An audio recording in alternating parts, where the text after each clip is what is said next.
Hello, chess fans. Welcome to another edition of Chess Chat, a program designed to give you, the viewer, a good understanding of the fascinating world of chess. I am George Marajanian, Program Director of the Wachusett Chess Club at Fitchburg State University. This club meets every Wednesday evening from 7 to 11 in the McKay Complex at the university. And with me today at the Fitchburg Access Television Production Center is our award-winning director, Darren Dame of Fitchburg. He's assisted in the control room by fellow resident and two-time Wachusett Chess Club champion Bruce Felton. And behind the camera, we have Andy Hawthorne of Fitchburg following all the action. And last but not least, I have my trusty co-host and longtime associate, Rick Evans of Fitchburg, who is one of the most avid chess players in north central Massachusetts. Hello, Rick.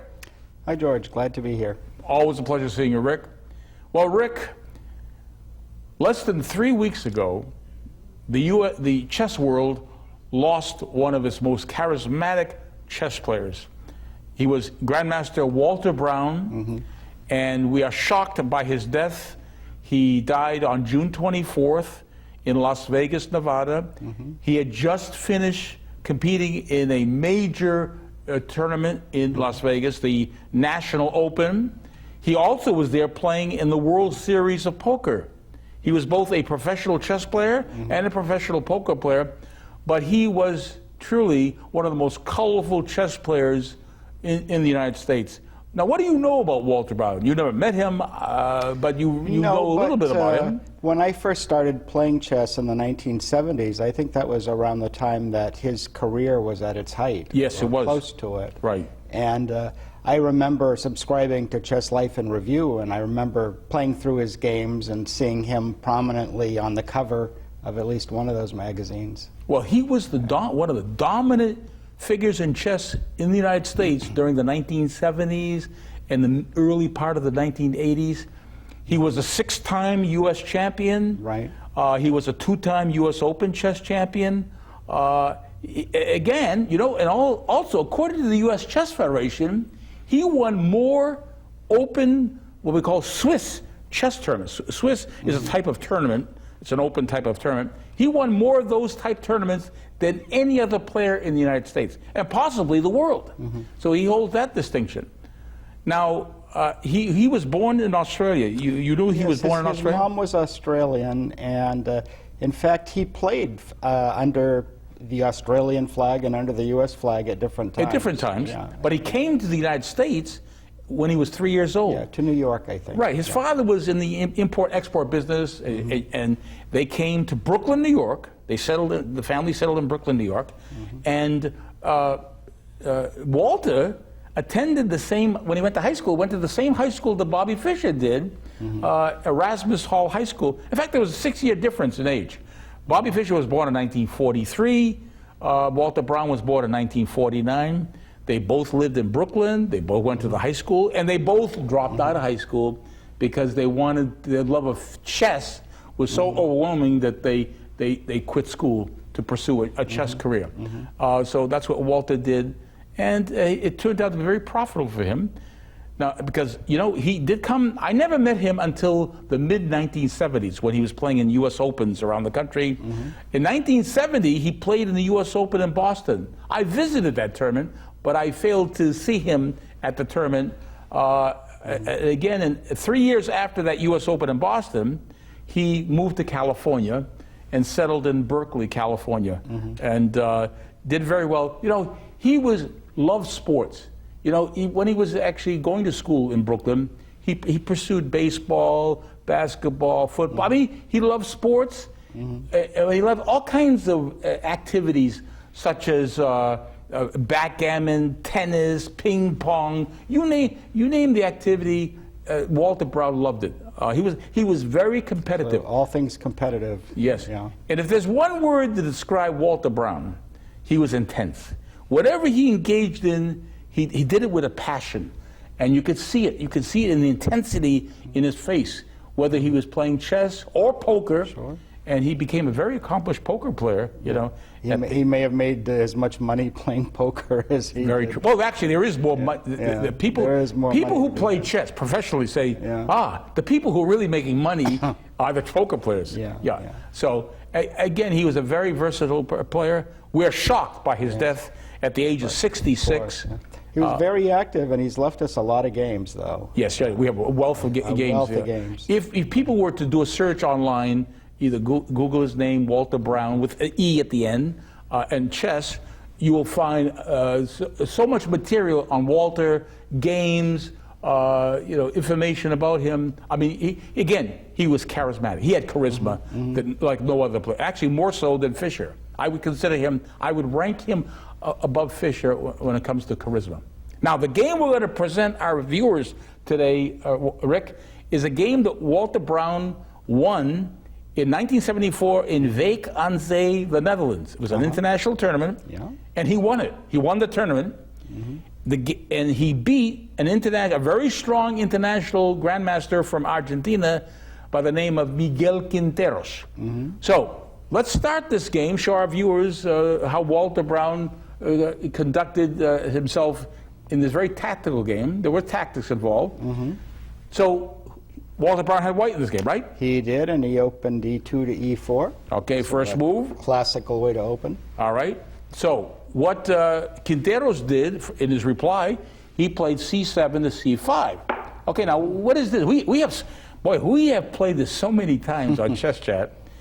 What is this called? Well, it's become the most common response to E4, so it's the Sicilian defense. I guess it is. It is the most common. It is it's one of the oldest defenses, one of the most popular defenses, the Sicilian defense. Now, what did Walter Browne do on his second move in response to C? Again, a classical move seen against the Sicilian, bringing the king's knight out to F3. Okay.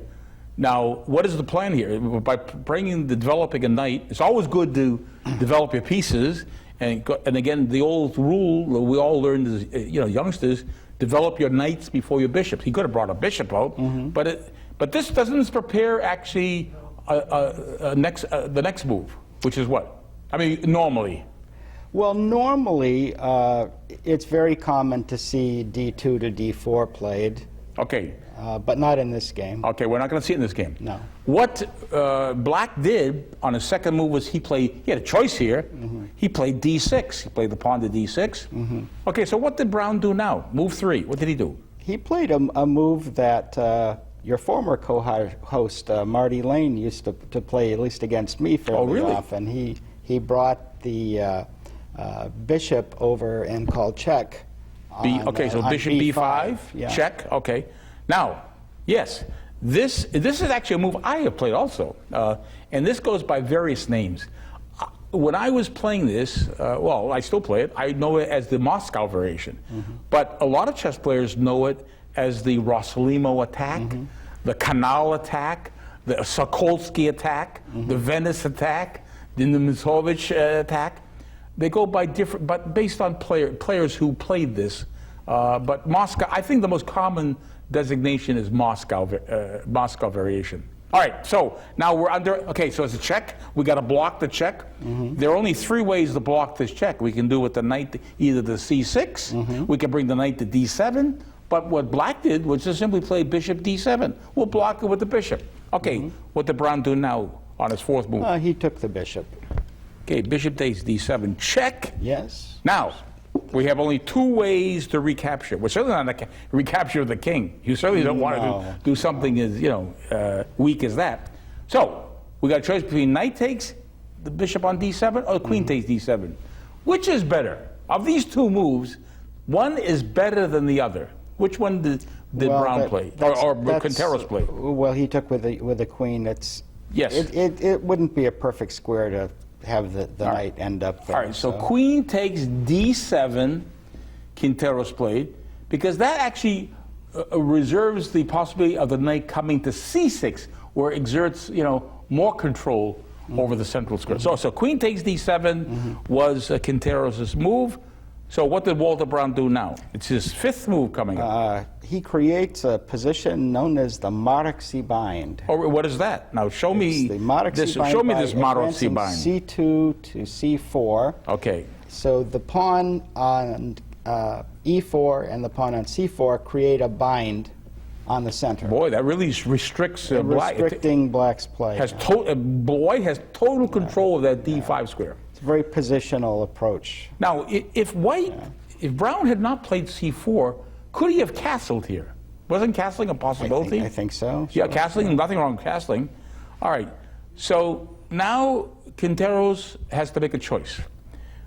What he could have done, and what was played in a very famous online game between Garry Kasparov, world champion back in the previous century, he could have. Garry Kasparov played the world online. He played more than 50,000 players from more than 75 countries. It was a consultation game, and Garry Kasparov had white, and the world, in this, they reached the same position, played knight c6. They just developed the knight there, and Kasparov eventually won months later in this consultation game. But Quinteros, in this game, played queen g4. Now, what's this all about? What is the threat? Why does he bring the queen to g4? Well, what's he threatening here? He's attacking two pawns, and white will only be able to defend one of them. What are the two pawns he's attacking? He's attacking the pawn on g2 and the pawn on e4. Okay. And we cannot, white cannot protect both pawns. It's impossible to defend both of them. So what Browne, what Browne did was actually give up. He's going to give up the lesser of two evils here. What did he do? He castled. All right, so he castled. Let's castle there. Okay, so after Browne castled on his sixth move, Quinteros now is able to take the pawn on e4 with the queen. Queen takes e4 was Quinteros' move. He's just won a pawn. Oh, yes. Oh, look what he's doing now. Isn't he also attacking another pawn on c4, Yes, which he's is got undefended? a very active queen there. All right. It's maybe out a bit early in the game, but Boy, this queen is, it's wrecking havoc here. Now, isn't there actually a good and fast rule that you should be wasting time moving the queen early in the game? I mean, wasting time with the queen. Yeah, I mean, generally the opening is to get all of your pieces developed. Yes, get your pieces developed, not just one piece. This looks like a case of greed. This is the greed factor. The greed factor, yeah. But actually, black thinks he can be greedy and get away with it. All right, so what? But wait a minute. And there may be. Do we really want to allow black to win another pawn like this? Well, not without compensation of some sort. Yeah. So the move is d2 to d4 here. So that block. The pawn on d4 now blocks the queen attack on the pawn on c4. All right, so here is what Quinteros did after d4. He took, with the pawn on c5, takes d4. C takes d4, he's exchanged the pawn on d4. Now what to me, there's sort of a threat, if nothing is done about it, if this pawn were to advance and create a solid center, that might not be the worst thing in the world. Exactly. So the rook is moved over to e1, challenging the queen. Right. Queen has to move. Queen actually retreats and goes to c6. Queen c6 is Quinteros' eighth move. All right, now what does... Oh, wait a minute. Now we're attacking. We've resumed the attack on the pawn on c4. What does Browne do now? He takes the pawn on d4 with his knight. Okay. Ooh, knight takes. Okay, so he takes there. Attacking the queen, but of course the queen can take the pawn. Well, the black says, wait a minute, I'm going to take this pawn, which he did. Queen takes c4. He is now 2 pawns ahead. Yes. But look how many queen moves he has done to be 2 pawns ahead. It's among grandmasters playing. I would think that there would be an arrogance factor here saying, look at what I can do. I can move my queen all the time and you're not going to be able to beat me. Exactly. You know, and I'm grabbing your pawns. Exactly. So we'll see if it works. So what did Browne do here? He puts a knight on the rim, yes, taking the queen's knight over to a3, attacks the queen. Right? All right, so the queen just retreats. All right, so queen goes back to c8. Queen c8, okay, fine. What does Browne do now on his 11th move? He develops his dark squared bishop to f4. Is there a threat? What's the threat? Well, there is a threat because if the bishop were to take this pawn, we could not take back with this pawn because of the pin. Placing the king in check. This king pawn is pinned. All right, so that's a threat. There's a threat of taking on these. Threat of winning. So, Quinteros, hey, said, I can stop this. I'll play queen, d7, protect that pawn with the queen. All right, so that was his 11th move. What did Browne do now on his 12th move? On his 12th move, he takes this knight on the rim and better develops it to b5. Okay. And by the way, aren't we now threatening now to take the pawn on d6 with the knight? It's continuing to exploit this pin pawn. Right. Okay. So what Black did in response to this knight b4, b5, I should say, was to play e5. He forked. He plays e5, forks 2 minor pieces. Yes. All right. So now what are we doing? What's Normally happening? a bad thing, but in this case, the bishop just takes that pawn. Ooh. We take, okay, the bishop takes on e5, and Black retakes. He takes back, d takes e5, okay. Now what does Browne do? The rook takes the pawn on e5, calling check. Okay, check. All right, so we're going to block this check. Well, we'll get out of check by blocking it. So what Quinteros did, 14th move, he plays bishop e7. Okay, so there's a block. So how does Browne continue now? Now this is one of these moves I would never find in a game if I were playing. It's an ingenious little move that exploits a potential knight fork that could evolve. Well, would you call this a tactic? A tactic. Do we have a tactical move coming up now? This is by Browne? For sure a tactical move. He's taking the rook and attacking the queen, but the rook is undefended. So theoretically, the queen could take the rook. Okay, well, let's show our viewers, because we have a lot of players who are new to chess, who would say, wait a minute, this is unprotected. Why cannot it be taken? Let's show that if Black were to take this rook with the queen, queen takes d5, which is a blunder, by the way. That would be a blunder. How would White respond to that? With a knight fork, calling check. Knight c7, check. Forking the king and the queen and winning the queen. And winning the queen, all right. right. So we can't allow that. No. All right. So we're here or on d7, are we? Yes. Queen's, okay, so rook is on d5, so we can't take the rook. So it looks like the queen, well, after rook d5, has to move again. It's under attack. So Quinteros now plays, boy, he's been to the square a number of times, hasn't he? Queen c8, he plays queen c8. All right, so now what does Browne do now? And Browne takes this knight. He notices that this pawn is a weakness, the g7 pawn. Okay. So he moves his knight to f5. f5, which is threatening to take the pawn with check. With check, yes. Well, Black cannot allow that to happen. So what Black stops that capture on g7 with the knight by just simply playing the king over to f8. So the king now protects the pawn on g7. All right, so it's Browne's move, and he's 17th move coming up. What does he play here? He takes the bishop with the knight. Oh, so the bishop on. Yes, right. He's also attacking. He's also attacking the queen. Also oh boy, yes, oh boy. So after knight takes e7, well, Quinteros took back with the king. Now let's show why he cannot take. Why can he not take with the knight? Let's show our viewers why he can't. Look at the board here. Knight takes, what if he took back with the knight takes e7? He didn't do that. What would Browne have done if he played, Well, what's the move? Couldn't we just call check down here? Check. Wouldn't that be a bad thing? Yes, because it would force queen takes d8, and then? And then queen takes queen. Takes d8, mate, checkmate. Yes, so. All right, so he can't do that. Right. All right, so let's put this here, put this here. Was this here? It's always tricky to remember. Right, exactly. Where was this knight? This knight was here. Yes, right. Yes, right. So what he does, he takes with the king. Quinteros takes that knight with the king and plays king takes e7. All right, so now what does Browne do? 18th move coming up. How does he continue? He calls check with the rook on moving the rook to e5. e5. Now, in this position, Quinteros resigned. Now, let's show our viewers why Quinteros resigned in this position. First of all, he only has 2 moves to get out of check. he only has 2 moves with the king. Let's show how both moves are going to lose the game. Would have lost the game if he had continued, but he resigned. He knew enough to throw in the towel at this point. Let's actually play the king back to f8. All right, say the knight king went back to f8. How would have Browne continued after king f8? He would have moved his queen to d6 and called check. Okay, which forces now black to block that check. To block with the knight.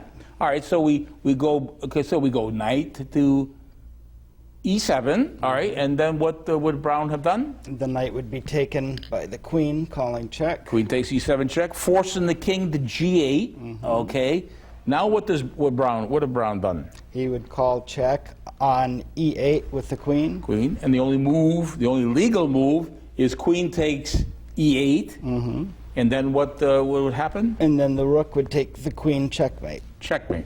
So that's one checkmate if the king had gone to f8. All right, so let's set things up again here. All right, so let's put things back. Yeah, this is the tricky part. Okay. Getting everything back. Exactly, right. back well, we'll put right the queen place. back. Wasn't the queen here? Wasn't actually, where was this rook now? Okay. Well, what did we do? We called check. We had a knight here, right? Yes, right. This is the position. Okay. The knight was still on well, you g8. need a queen there. And we also, yes, absolutely, you need a queen. All right, so the king cannot go to f8. Let us say the only other move for the king is go king f6. All right, we go to king f6. Now, if black had done this, what would Browne have done? You know, I don't know the fastest way to win, but almost anything you do will win major material and lead to an eventual win just by devastating material loss. But can we find the fastest way? For example, I think I can. Okay, I can find. As I look at this position, I can see a checkmate in a minimum of 2 moves and a maximum of 3 moves. Two different checkmates. Maybe the trick is to sacrifice the rook. Am I warm? You are very warm. In fact, you're very hot.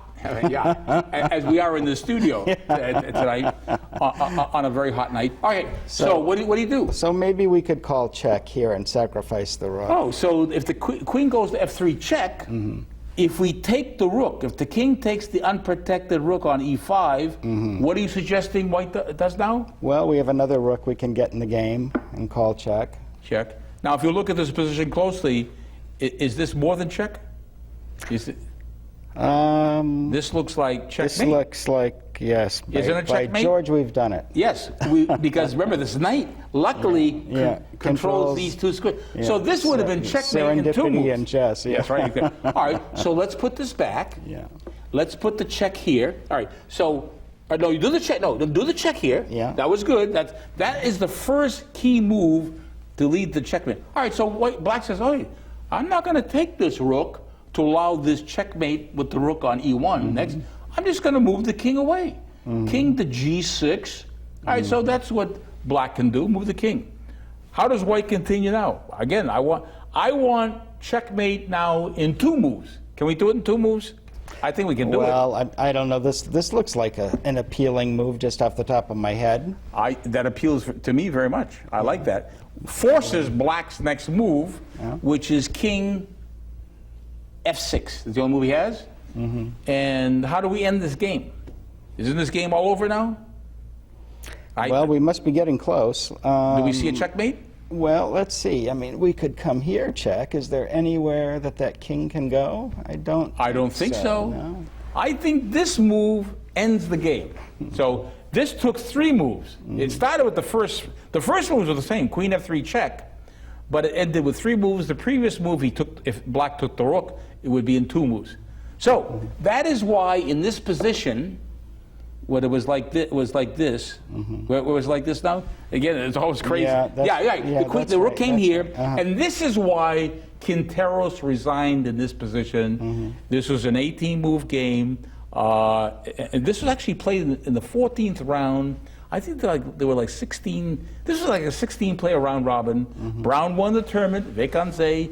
By the way, the Netherlands is one of the countries where chess is very popular. I mean, and they hold international tournaments, a lot of times. Okay, So we have presented actually a Walter Browne game from his peak period in 1974. What we have going to present to our viewers now is a slideshow prepared by our award-winning director, Darren Dame. It is truly, it's a very impressive slideshow. I got goosebumps when I watched this slideshow. So let's roll with this very fitting tribute to Walter Browne, who we want to rest in peace. And we respect him and his family, and give sympathy to the family on the death of a great chess player. Let's roll the slideshow on Walter Browne.